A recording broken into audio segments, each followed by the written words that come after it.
بسم الله الرحمن الرحيم والصلاة والسلام على رسول الله وعلى آله وصحبه ومن والاه. أما بعد.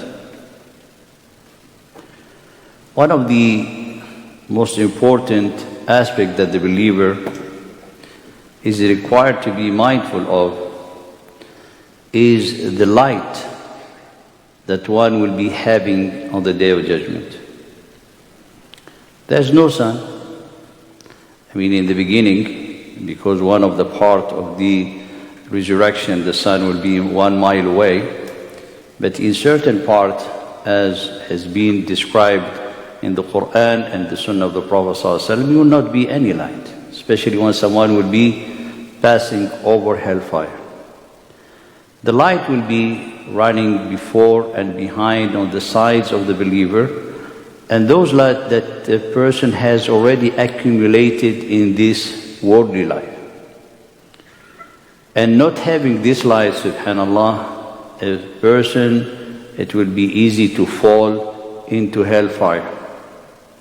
For this reason, people, they will have even, as small or like much light, little light, that will be kind of blinking into their toes, as in the hadith of the Prophet ﷺ.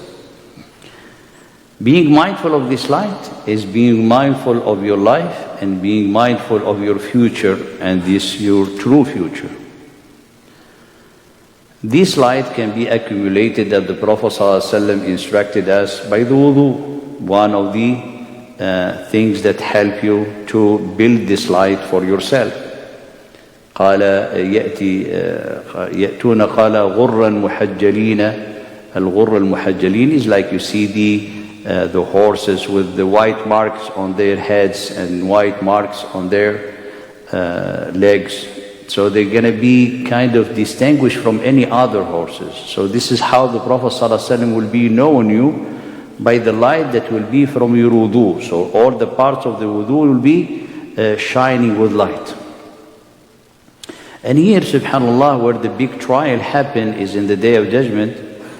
Qala, that day you see the believers walking with their lights running around them and behind them, and on that right side and left side. يَوْمَ تَرَى الْمُؤْمِنِينَ, the believer man and woman. قَالَ يَسْعَى نُورُهُمْ بَيْنَ أَيْدِيهِمْ وَبِأَيْمَانِهِمْ. And the angels will be telling them, بُشْرَاكُمُ الْيَوْمِ, glad tidings, mashallah. May Allah subhanahu wa ta'ala make us from this group, ya Rabbi. جَنَّاتٌ تَجْرِي مِن تَحْتِهَا الْأَنْهَارِ, that's the greatest felicity and the greatest success. ذَلِكَ هُوَ الْفَوْزُ الْعَظِيمُ. Now there is people, subhanallah, they've been lazy in their life. They've been lazy in a way they let the shaitan to guide them, to take over them. استحوذ عليهم الشيطان. Subhanallah. So they will not have time or think or be mindful to collect the light. They do everything, very fast, not caring. Like the person who came and he made the wudu, but he was careless in making the wudu. Part of his, ankle was dry. The Prophet ﷺ looked at this person, قال ويل للأعقاب من النار, woe to this dry ankle from hellfire. Why? Because the person does not care. For this reason, there is people who they pray like for years and years, and no salat has been accepted from them, like Umar radiallahu ta'ala anhu قال لتشيب عارضة المرء في الإسلام ولم تقبل له صلاة. Someone grow old in Islam and no salat has been accepted from them. والعياذ بالله. والعياذ بالله. Why? Because of carelessness. They don't care. They do things very hasty. They pray, subhanallah, very fast. And when they enter in the prayer, their mind and their heart is outside the prayer, and so on. These people, when they see the believers, they know them. They know them one by one. They will be calling them, say, come close to us, wait for us, so we can get some of your light. The angel pushed them and said, what are you talking about? This light, you have to seek it behind you, in the dunya, not here. And when they insist, a big wall comes between them to separate them. قَالَ بَاطِنُهُ فِي رَحْمَةٍ, the side of the believer is going to be the rahmah for them, and from the other side, وَالْعِيَاذُ بِاللَّهِ, will be darkness, will be the wrath of Allah subhanahu wa ta'ala. They will be screaming, ينادونهم ألم نكن معكم. And this is how, subhanAllah, when you reflect in the book of Allah subhanahu wa ta'ala, give you like vivid image. It's like you hear them screaming. ألم نكن معكم. Were we not with you? قالوا no. I mean, the angels, or in the other narration, they say, according to the books of tafsir, that they say, yeah, you were, but you were like doubting, you were careless, you were neglectful, you didn't care. You were waiting, maybe the Prophet ﷺ is going to be defeated so he can be with the other clan. You always, subhanAllah, it's like you were, in a way, subhanAllah, not true believers. Yeah. For this reason, dear brother, respected sister, for our case today, there is aspect that how the shaitan will lead you to push you to be from these people. So we don't want to be in that side who's screaming, just give us some light. You have to get your light here.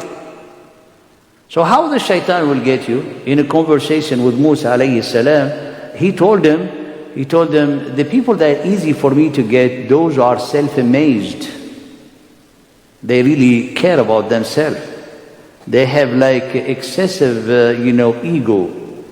There's people who have excessive ego when whatever they do, they think that they're doing so great. They prayed Qiyam today is like so great.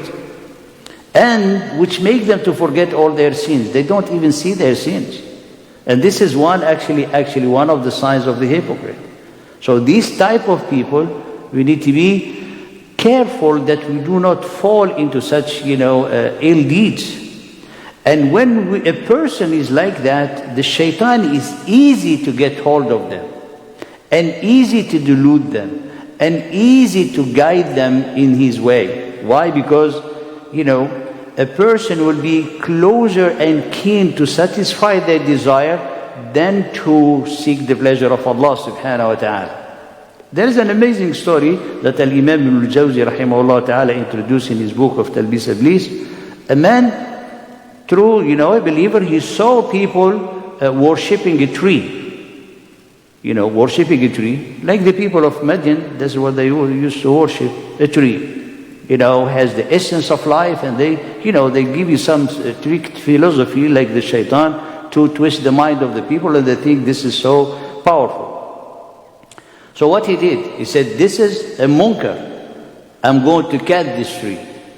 He went to his home, bringing an axe to stop this dhulm, because this is the dhulm. The greatest of the dhulm, the greatest of injustice in this world is associating partner with Allah subhanahu wa ta'ala. The shaitan, he's going to ruin his work that he has done there. He came to him in an image of man. He said, where are you going? He said, there's a tree is being worshipped besides Allah subhanahu wa ta'ala. I'm going to cut it. He said, why you are meddling with this? These people, they worship it. Who cares? They go to hellfire. He told them, no, I have to cut it. He told them, look, I have something better for you. Why are you doing and you're getting yourself, maybe you're going to get yourself in problem. He said, what? He said, I guarantee you'll find every day 2 coins of gold enter your pillow.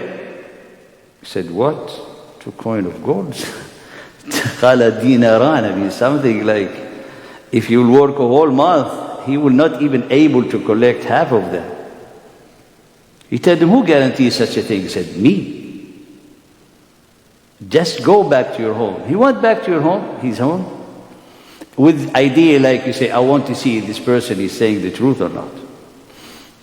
He woke up in the morning, he lifted the pillow, and there's 2 dinars.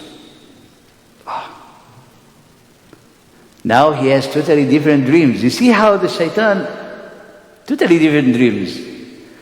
That jihad, that cutting a tree is being worshipped other than Allah, stopping injustice is all gone with 2 dinars. The next day he left and he didn't find anything. That's the trick. He took the axe, went back to the tree, and then the shaitan is stopping in the way. He said, where are you going? He said, I'm going to cut the tree. He said, no, you cannot. He said, yes, I will. Then when he went, the shaitan took him, beat him, and subhanAllah, put him down, and he told him, you cannot. And if you insist, I'm going to kill you. So then he told them, you remember when you came the first time? You came for the sake of Allah. I didn't have any power over you.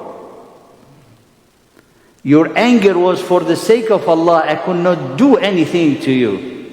I cannot even talk to you. But now you came angry for the 2 dinars. That's how I had the ability to beat you down. So may Allah subhanahu wa ta'ala help us to not put ourselves for the shaitan to beat us as he beat this person. That's the ayah that Allah subhanahu wa ta'ala قال استحوذ عليهم الشيطان. He get hold of them. فأنساهم ذكر الله. He made them to forget the remembrance of Allah. أولئك حزب الشيطان. They are the partisan of the shaitan. They are the losers. إلى الصلاة يرحمكم.